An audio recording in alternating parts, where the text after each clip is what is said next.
So, hello guys. Andito ako sa San Juan, Batangas at ipapakita ko sa yung property. Halos developed na siya. Yan oh. So, nakabakod, tapos naka-gate. Yan siya. So, pasok tayo dito sa loob ng property. Yan. So, makikita nyo yung ganda nitong property oh. Ayan oh. Tapos may bahay dito guys. May bahay siya dito.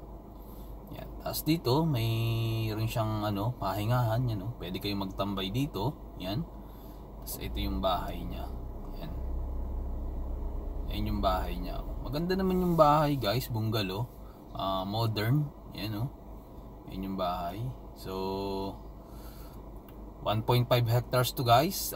Dito lang yan sa San Juan, Batangas. So titled. So ngayon guys, pasukin natin tong tong loob ng bahay. Tingnan natin. Yan. Yan o. Yung loob ng bahay. Ito yung loob na isa. Okay. Ito yung loob. Isang So sa kabila, may pinto pa eh.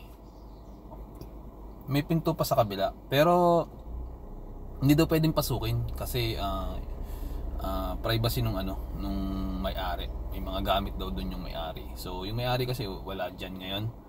Nasa Manila daw po. So hindi siya pwedeng pasukin guys. Tas eto guys, yung dito sa kabila, yung bahay ng ng caretaker, yan oh. Yan siya guys. Ito yung dito tumutuloy yung bahay ng caretaker, yan. Yung lugar na yan. So dito guys, makikita nyo may mga balde, tapos may tangke ng tubig. So may kuryente, tubig at internet na dito sa lugar. Tapos dito guys oh, may mababang langka dyan. Yan. Yan yung kabuuan ng property. So makikita nyo guys oh, nakabakod, may kuryente, may tubig. So dito lang guys, rough road pa siya. Pero yung pagka rough road naman niya, hindi naman ganun kapangit. So may mga tambak naman yung rough road niya. Tapos dito guys, yan, sa pinakikita kong video, may mga bagong tanim na mga puno ng niyog. Yan. So hanggang dun siya, so, may mga malalagong damong yun. So try natin puntahan para makakita nyo or ma-visual nyo yung buong property. Yan o, may mga tanim siya. Tapos yan o, may mga linya na ng tubig. Tapos may nagtanim sila dito ng kamoting kahoy. Yan o.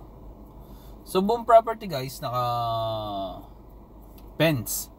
So yung yung unahan, ang pinakamagandang fence kasi naka-konkreto.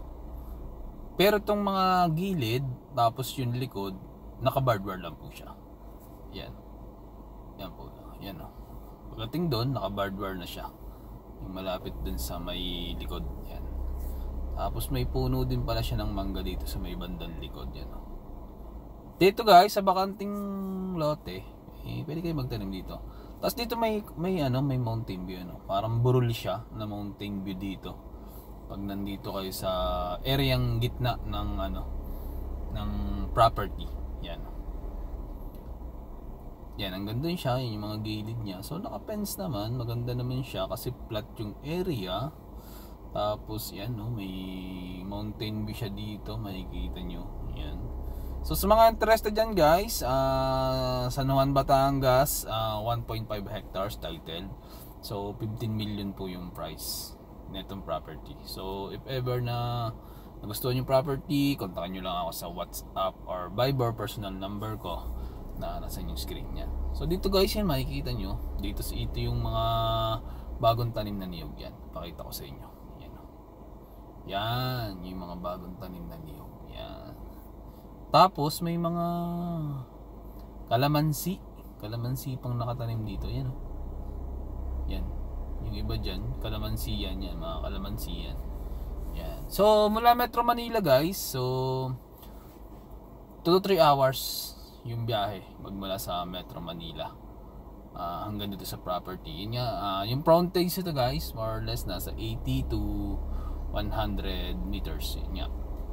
So magmula dun sa Laia Road, bye-bye lang po driving lang po tayo ng 10 to 15 minutes. Then sa bayan, mga 20 to 30 minutes yan. Ito yung bakod sa unahan guys. So yan, rough road pa siya, pero kita nyo naman yung rough road nya.